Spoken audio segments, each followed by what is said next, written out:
नमस्कार दोस्तों, स्वागत है आपका एक बार फिर से ब्रेन रूट क्लासेस के अंदर। दोस्तों, आज हम बात करेंगे एक ऐसे टॉपिक के बारे में जो देखने में काफ़ी सिंपल लगता है। हम बात करने वाले हैं लेक्स के बारे में, यानी कि झीलों के बारे में हम आज इस लेक्चर के अंदर बात करेंगे।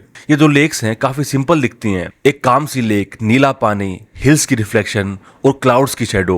लेकिन ज्योग्राफी की नज़र से देखें तो लेक सिर्फ एक व्यू नहीं है, बल्कि एक लिविंग सिस्टम है। अर्थ की सरफेस पर कंटिन्यूसली चेंजिंग फीचर है ये।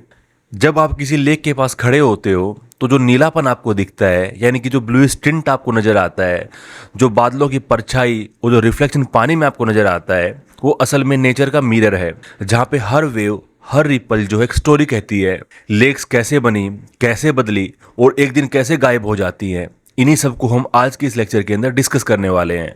सबसे पहले देखते हैं व्हाट इज़ लेक। लेक क्या होता है? लेक मतलब पानी का एक नेचुरल बॉडी जो किसी होलो या बेसिन में कलेक्ट रहता है और चारों तरफ लैंड से घिरा होता है, यानी कि it's not a part of the open ocean. यानी कि जो लेक्स हैं वो समुद्र से जुड़ी नहीं होती। कुछ जो लेक्स है काफी छोटी होती हैं, जैसे किसी गांव का पौंड, और कुछ जो लेक्स है वो काफी बड़ी होती हैं, जैसे नॉर्थ अमेरिका की ग्रेट लेक्स। कई बार इन्हें इनलैंड स्टैंडिंग वाटर कहा जाता है, लेकिन ये पूरी तरह सही नहीं है, क्योंकि कुछ लेक सी कोस्ट के पास भी मिलती हैं, जैसे कि उड़ीसा के अंदर चिलिका लेक, जहाँ पे सी और रिवर दोनों का पानी मिक्स होता है। लेक्स जो है परमानेंट नहीं होती, इनका जन्म होता है, ये मैच्योर होती है और फाइनली इनकी डेथ हो जाती है। समय के साथ उनका जो बेसिन है वो सेडिमेंट से भर जाता है या अपलिफ्ट होकर ड्रेनेज जो है बदल जाती है। रिजल्ट होता है लेक श्रिंक हो जाती है और धीरे धीरे वो पूरी तरह डिस्पियर कर जाती है। एग्जाम्पल के तौर पर आपको मैं बताना चाहूँगा, सुखताल और जो नैनीताल लेक है उत्तराखंड के अंदर, जो पहले काफ़ी डीप और ब्यूटीफुल थी, लेकिन अब धीरे धीरे छोटी होती जा रही हैं। इसलिए ज्योग्राफर्स कहते हैं lakes are temporary feature of the earth surface. मतलब ये जो है परमानेंट नहीं है, ये टेम्परेरी हैं, ये बनती हैं, मैच्योर होती हैं और इनकी डेथ हो जाती है, यानी कि डिस्पियर हो जाती हैं टाइम के साथ। अब बात करते हैं इन लेक्स का डिस्ट्रीब्यूशन क्या होता है, जो स्पेटियल डिस्ट्रीब्यूशन है, यानी कि ये कहाँ कहाँ मिलती हैं। लेक जो है दुनिया की ऑलमोस्ट हर हिस्से में मिलती हैं, लेकिन उनका कोई फिक्स पैटर्न नहीं होता। आपको लेक्स मिलेंगी ह्यूमिड रीजन के अंदर, ग्लेशियर्ड रीजन के अंदर, रिवर फ्लड प्लेन्स में, रिफ्ट वैली में, और यहाँ तक कि जो कोस्टल एरिया है वहाँ पे भी आपको लेक्स देखने को मिलेंगी। लेक्स के कुछ फेमस एग्जांपल्स यहाँ मैं आपको देना चाहूँगा। कैस्पियन सी, जिसको सी कहा जाता है, पर असल में ये जो है दुनिया की सबसे बड़ी लेक है। इसका जो एरिया है लगभग 3,71,000 स्क्वायर किलोमीटर का है, यानी कि इतने बड़े एरिया में ये लेक जो है फैली हुई है। कैस्पियन सी जो है एक साल्ट वाटर लेक है, और इंटरेस्टिंग बात ये है कि इसके चारों ओर 5 देश हैं, रशिया, ईरान, तुर्कमेनिस्तान, कजाकिस्तान और अजरबैजान। इन 5 देशों से ये जो कैस्पियन सी है घिरी हुई है। अगर बात करें ग्रेट लेक्स की, यूएसए और कनाडा के बीच में 5 बड़ी बड़ी फ्रेश वाटर लेक्स हैं, जैसे कि सुपीरियर, मिशिगन, हुर्रोन, लेक एरी और लेक ओंटारियो। ये जो 5 लेक हैं ये यूएसए और कनाडा के बीच में फैली हुई हैं। इन 5 लेक्स को मिलाकर कहा जाता है the largest fresh water lake system in the world. इनसे न सिर्फ लाखों लोगों को पानी मिलता है, बल्कि ये पूरे नॉर्थ अमेरिका की इकोनॉमी और ट्रांसपोर्ट सिस्टम की बैकबोन है। लेक बैकाल जो है वो रशिया के अंदर है। ये दुनिया की सबसे गहरी झील है, यानी डीपेस्ट जो लेक है वो लेक बैकाल है पूरे वर्ल्ड के अंदर, और इसकी जो डेप्थ है वो अराउंड 1.6 किलोमीटर डीप है। लेक बैकाल को पर्ल ऑफ साइबेरिया भी कहा जाता है। ये एक रिफ्ट वैली लेक है। रिफ्ट वैली कैसे बनती है ये मैं आपको ऑलरेडी पढ़ा चुका हूँ। जब हमने ब्लॉक माउंटेन्स पढ़े थे तब हमने देखा था कि रिफ्ट वैली लेक कैसे बनती है। जब आसपास के जो 2 लैंड मास है वो ऊपर रह जाते हैं और जो बीच का एरिया है वो नीचे धंस जाता है, तब जो है रिफ्ट वैली बनती है। और धीरे धीरे जब इस रिफ्ट वैली के अंदर पानी जमा हो जाता है तो इसको कहा जाता है रिफ्ट वैली लेक्स, और इनको ही ग्राबिन भी बोला जाता है। ये जो लेक बैकाल है ये वर्ल्ड का 20% फ्रेश वाटर रिजर्व अकेले अपने पास रखती है। अगर बात करें लेक टिटिकाका की, ये जो साउथ अमेरिका के अंदर है, एंडीज माउंटेन्स के बीच में बसी हुई ये जो लेक है दुनिया की सबसे ऊंचाई पर लोकेटेड नेविगेबल लेक है। अगर इसकी लोकेशन की बात करें, जो बोलिविया और जो पेरू कंट्री हैं, इन दोनों देशों से ये जो लेक है अपना बॉर्डर शेयर करती है। इन दोनों देशों के लोग इस लेक को रिलीजियस और कल्चरल व्यू से सेक्रेड मानते हैं, यानी कि वहाँ के लोग इसको पवित्र मानते हैं। लेक तंगानाइका और जो लेक विक्टोरिया है ये अफ्रीका के अंदर है। ये दोनों भी जो है रिफ्ट वैली लेक्स हैं, जो टेक्टोनिक मूवमेंट से बने गहरे बेसिन में पानी कलेक्ट होने की वजह से बनी। लेक तंगानाइका जो है उसकी डेप्थ काफी ज्यादा है, और जो लेक विक्टोरिया है वो एरिया के हिसाब से बड़ी है। इन झीलों के आसपास जो है डेंस फॉरेस्ट और डाइवर्स वाइल्ड लाइफ पाई जाती है। अगर बात करें डेड सी की, ये जो मिडिल ईस्ट के अंदर है, ये एक अनोखी झील है जो सी लेवल से 400 मीटर नीचे है। अगर इस झील की सैलिनिटी की बात करें तो ये काफी साल्टी है, इसमें कोई भी जीव नहीं रह सकता, ये इतनी ज्यादा सोल्टी है और इसी वजह से इसको कहा जाता है डेड सी। इसकी जो बाउंड्री है वो इजराइल और जॉर्डन दोनों कंट्रीज के साथ लगती है और ये अपने फ्लोटिंग एक्सपीरियंस के लिए दुनिया भर में फेमस है। यानी कि जिन लोगों को तैरना नहीं आता वो भी इस लेक के अंदर तैर सकते हैं बगैर हाथ पैर हिलाए, और ये इसलिए पॉसिबल है क्योंकि इसकी जो सैलिनिटी है वो काफी ज्यादा है। अगर बात करें क्रेटर लेक की जो कि यूएसए के अंदर है, ये झील जो है एक एक्सटिंक्ट वोल्केनो के क्रेटर में बनी हुई है। इसका पानी क्रिस्टल क्लियर और डीप ब्लू है क्योंकि ये पूरी तरह रेन वाटर और स्नो मेल्ट से भरी होती है। ये तो हमने जो है वर्ल्ड के एग्जांपल्स देखे लेक्स के बारे में, अब कुछ जो इंडिया के लेक्स हैं उनके बारे में देखते हैं। अगर बात करें मानसरोवर और देवताल की, ये जो है इंडिया के अंदर सबसे ज्यादा हाइट के ऊपर लोकेटेड लेक्स हैं, यानी कि 17,700 फीट की हाइट के ऊपर ये झील लोकेटेड है। इन लेक्स का पानी इतना साफ होता है कि वहां पे जो माउंटेन्स हैं उनकी परछाई इस लेक्स के अंदर दिखती है। मानसरोवर लेक जो है इंडिया के अंदर रिलीजियस पॉइंट ऑफ व्यू से काफी फेमस है क्योंकि ऐसा कहा जाता है जो भगवान शिव है वो यहाँ पे ध्यान लगाते थे।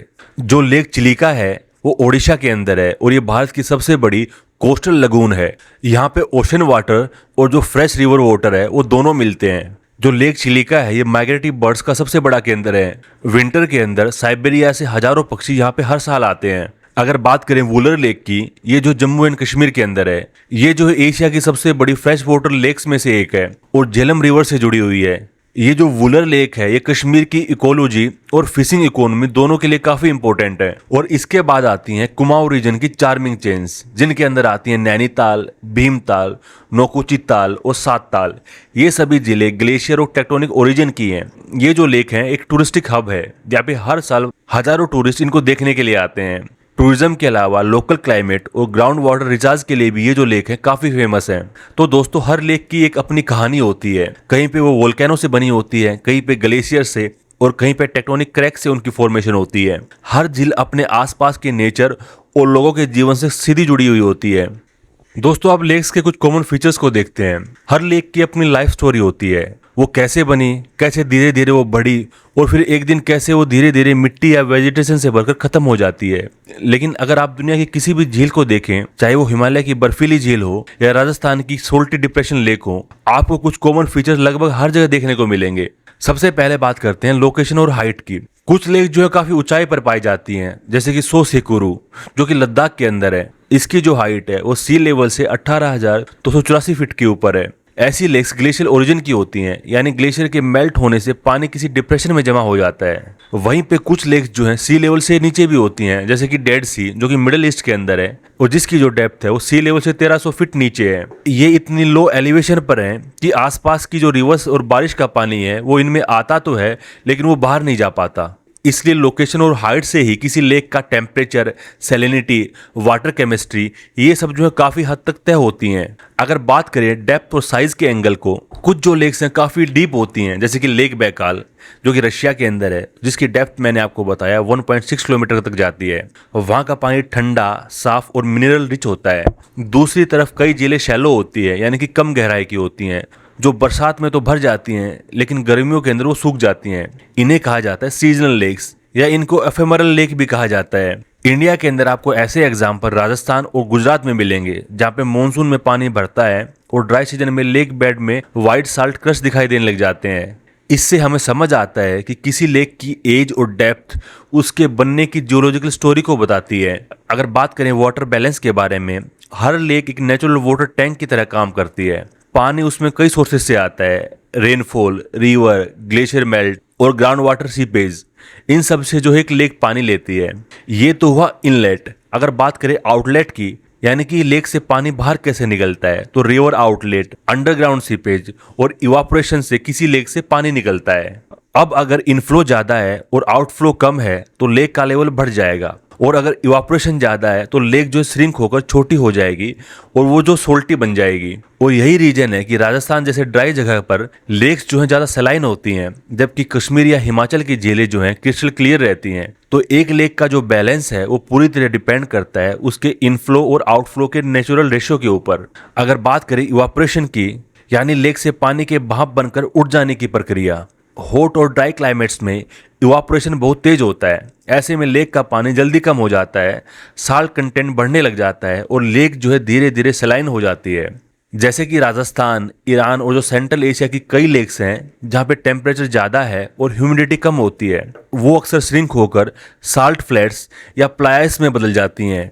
इसके ऑपोजिट कोल्ड और ह्यूमिड रीजन्स में जैसे कि हिमालय या कनाडा में इवापोरेशन जो रेट है वो काफ़ी कम होता है, इसलिए वहाँ पे लेक साल भर भरी रहती हैं। अब बात करते हैं लेक्स की सोल्टीनेस के बारे में, यानी कि सैलिनिटी के बारे में। किसी लेक में सोल्ट ज़्यादा या कम होगा ये डिपेंड करता है क्लाइमेट कैसा है, पानी जो है लेक के अंदर आता कितना है और लेक से बाहर कितना जाता है, और पानी कितनी देर तक लेक के अंदर रुकता है। अगर लेक का आउटलेट ओपन है तो साल्ट जो है वाश होकर बाहर चले जाते हैं और इस वजह से जो लेक रहती है वो फ्रेश वाटर लेक रहती है। लेकिन अगर आउटलेट नहीं है तो इवापोरेशन साल्ट को जमा कर देता है और लेक बन जाती है सलाइन, यानी कि खारी लेक बन जाती है। तो सैलिनिटी के आधार पर लेक्स जो है दो टाइप की होती हैं। फ्रेश वाटर लेक जैसे कि वुलर और जो ग्रेट लेक हैं, ये फ्रेश वाटर लेक का एग्जांपल है। और जो दूसरी टाइप है लेक्स की सैलिनिटी के आधार पर, उनको बोला जाता है सलाइन लेक्स, जैसे कि डेड सी जो कि मिडिल ईस्ट के अंदर है, सांबर लेक जो इंडिया के अंदर है, और ग्रेट साल्ट लेक जो कि यूएसए के अंदर है। ये जो है सलाइन लेक्स हैं। अब बात करते हैं लेक्स की फॉर्मेशन के बारे में। लेक्स बनती कैसे हैं, क्योंकि यही जो ओरिजिन है हमें बताता है कि किस एजेंट से लैंडस्केप बना है। आइस, रिवर, विंड, वोल्केनो या ह्यूमन एक्टिविटीज से जो है लेक्स बनी है। सबसे पहले बात करते हैं ग्लेशियर लेक्स की। ये जो है आइस से बनी हुई लेक्स होती हैं। ग्लेशियर को आप इमेजिन करो एक slow moving river of ice जो रॉक्स को काटती है, घिसती है और अपने साथ डेब्रिज लेकर चलती है। जब ग्लेशियर मेल्ट होती है तो पीछे रह जाती है एक होलो वैली या एक नेचुरल डैम, और वहीं पे बनती हैं ग्लेशियर लेक्स। सबसे पहले बात करते हैं मोरेन डैम्ड लेक्स की। जब कोई ग्लेशियर धीरे धीरे रिट्रीट करता है, यानी वो पीछे हटता है, तो वो अपने साथ लाया हुआ डेब्रिज यानी कि जो मिट्टी, पत्थर और जो रेत का मिक्सचर है वो एक जगह पर जमा कर देता है। इस जमा हुआ मटेरियल को हम कहते हैं मोरेन्स। अब होता क्या है, जब ग्लेशियर मेल्ट होता है उसका पानी उसी मोरेन के पीछे कलेक्ट होने लग जाता है और इसी तरह बन जाते हैं मोरेन डैम्ड लेक्स। इसे आप ऐसे समझिए जैसे नेचर ने खुद एक डैम बना दिया हो और ग्लेशियर का पानी उसके पीछे फिल हो गया हो। ये जो लेक्स हैं ज़्यादातर माउंटेन रीजन में मिलती हैं, जैसे कि कनाडा, फिनलैंड, नॉर्वे, स्वीडन। इन एरिया में आपको हजारों छोटी छोटी ऐसी झीलें देखने को मिलेंगी जो आइस एज के बाद बनी और आज भी लैंडस्केप को खूबसूरत बनाती हैं। कई बार ये मोरेन डैम्स बहुत स्टेबल नहीं होते और अगर ये टूट जाए तो ग्लेशियर लेक आउटबर्स्ट फ्लड भी आ सकता है। इसलिए हिमालयन रीजन में साइंटिस्ट जो है इन पर खास नजर रखते हैं। अब बात करते हैं सर्क लेक्स की। इनको तरन लेक्स भी कहा जाता है। ये जो है हाई माउंटेन्स की झीलें होती हैं जहां ग्लेशियर किसी वैली के हेड में अपने वेट और मूवमेंट से एक सर्कुलर होलो या बोल शेप डिप्रेशन बना देता है और इसी डिप्रेशन को हम बोलते हैं सर्क। जब ग्लेशियर पिघल जाता है तो यही होलो पानी से भर जाता है और उसके बाद बन जाती है एक छोटी और डीप लेक। ऐसी जो लेक्स हैं आपको अलेप्स, हिमालयाज, रोकीज और एंडीज जैसे माउंटेन में खूब देखने को मिलेंगी। कई बार ये जो लेक्स हैं इतनी साफ होती है कि उनके अंदर आसमान का रिफ्लेक्शन मिरर की तरह दिखता है। इनका जो पानी है वो प्योर ग्लेशियर मेल्ट होता है, इसलिए इसका रंग अक्सर डीप ब्लू दिखाई देता है। सर्क लेक्स जो है माउंटेन ब्यूटी का सबसे फोटोजेनिक हिस्सा होता है क्योंकि ये हमेशा ऊंचाई पर बर्फ और रॉक वॉल्स के बीच गिरी होती हैं। अब बात करते हैं रॉक बेसिन लेक्स के बारे में। ये जो लेक्स हैं तब बनती है जब ग्लेशियर अपने नीचे की बेड रॉक सरफेस को सालों तक ग्राइंड, कार्व और पॉलिश करता रहता है। धीरे धीरे ग्लेशियर इतना जमीन काट देता है कि वहाँ पे एक बड़ा बेसिन या डिप्रेशन बन जाता है। जब बर्फ पिघलती है तो डिप्रेशन पानी से भर जाता है और यही होता है रॉक बेसिन लेक्स। और इस प्रोसेस को कहते हैं ग्लेशियल इरोजन, यानी कि ग्लेशियर का जमीन को काटना, खींचना और उसको स्मूथ करना, ये कहलाता है ग्लेशियल इरोजन। ऐसी लेक्स का सबसे अच्छा एग्जाम्पल है great lakes of North America, जहाँ पे आपको 5 लेक्स देखने को मिलेंगी जिनके अंदर lake Superior, lake Michigan, lake Huron, lake Erie और लेक ओंटारियो। ये सब जो लेक्स हैं ग्लेशियर द्वारा काटी गई एंशिएंट बेसिन के अंदर लोकेटेड हैं। इनका जो साइज है काफी बड़ा होता है और ये लाखों साल पहले की ग्लेशियल एक्टिविटी की याद दिलाती हैं। तो दोस्तों यहाँ पे हमने 3 टाइप्स को देखा, मोरेन डैम्ड लेक्स, सिरक लेक्स और रॉक बेसिन लेक्स। और ये तीनों हमें बताती हैं कि ग्लेशियर सिर्फ एक बर्फ नहीं है, वो एक लैंडस्केप आर्किटेक्ट है। ग्लेशियर जो जहाँ से गुजरता है वहाँ की जमीन की शेप बदल देता है, कहीं पे डिप्रेशन बनाता है, कहीं पे रिज को छोड़ देता है और जब वो पिघलता है तो पीछे छोड़ जाता है एक ब्यूटीफुल और शांत लेक को। ग्लेशियर लेक्स के बाद बात करते हैं हम फ्लूवियल लेक्स के बारे में। ये जो लेक्स हैं रिवर से बनी होती हैं। दोस्तों रिवर जो है वो केवल पानी का फ्लो नहीं है, वो एक डायनेमिक स्कल्पचर है जो जमीन को काटती है, अपने रास्ते को बदलती है और कई बार खुद लेक भी बना देती है। इन लेक्स के पीछे रिवर की एनर्जी, इरोजन और जो डिपोजिशन है, ये तीनों प्रोसेस शामिल होते हैं। फ्लूवियल इरोजन के अंदर सबसे पहले हम देखते हैं प्लंज पूल लेक्स को। जहाँ पे कोई वाटरफॉल ऊंचाई से नीचे गिरता है, वहाँ पे गिरते पानी की ताकत जो है रॉक्स को काटकर एक डीप होलो बना देती है। यही होलो जो है टाइम के साथ पानी से भर जाता है और उसके बाद बनती है एक छोटी और गहरी प्लंज पूल लेक। और इस प्रोसेस को कहा जाता है हाइड्रोलिक एक्शन और अब्रेजन, यानी कि गिरते हुए पानी का लगातार एक्शन और उनके साथ आने वाले पत्थरों की जो रगड़ है वो नीचे की रॉक्स को धीरे धीरे घिस देती हैं। प्लंज पूल लेक्स का क्लासिकल एग्जाम्पल है नियाग्रा फॉल्स, जो कि यूएस और कनाडा बॉर्डर के ऊपर लोकेटेड है। और इंडिया के अंदर जो जोग फॉल है वो भी इसी एक्शन से बना है। ये जो जोग फॉल है ये सारावती रिवर के ऊपर बना हुआ है। इसकी जो लोकेशन है वो कर्नाटका के अंदर है। प्लंज पूल लेक्स के बाद बात करते हैं ऑक्सबो लेक्स की। ये जो सबसे इंटरेस्टिंग टाइप है, जब कोई रिवर प्लेन में बहती है तो वो जिग जग रास्ते बनाते हुए मेंडर डेवलप करती है, यानी कि जैसे एक सांप जैसे चलता है उसको मेंडर बोलते हैं। ऐसे ही रिवर चलती है प्लेन एरिया से। और होता क्या है, टाइम के साथ रिवर का आउटर बैंक ज्यादा इरोड हो जाता है और इनर बैंक पर जो डिपोजिशन हो जाता है, आखिरकार एक जो बड़ा बैंड है वो कट हो जाता है और रिवर अपने लिए सीधा नया रास्ता बना लेती है। यानी कि ये जो लूप है वो एक लूप कट जाती है और ये जो कटा हुआ क्रिसेंट से हिस्सा बच जाता है वो मेन फ्लो से अलग होकर ऑक्सबो लेक बना लेता है। इसको आप नेचर का अबंडेंट कर्व कह सकते हैं, जो पहले नदी का हिस्सा था अब जो एक स्टैंड अलोन लेक बन जाता है। इंडिया में ये सीन जो है काफी कॉमन है। गंगा, घाघरा, कोसी और जो ब्रह्मपुत्र प्लेन्स हैं, इनके अंदर आपको सैकड़ों ऑक्सबो लेक दिख जाएंगी।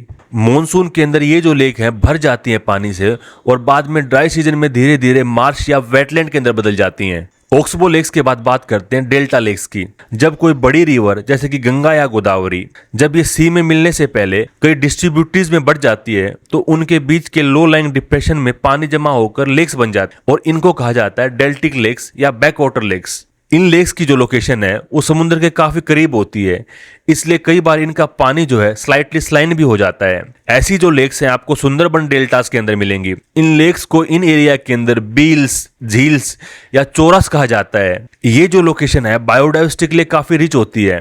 मैनग्रोव्स, फिश, माइग्रेटरी बर्ड्स, ये सब जो है इन्हीं के ऊपर डिपेंड करते हैं। डेल्टिक लेक्स के बाद बात करते हैं फ्लड प्लेन लेक्स के बारे में।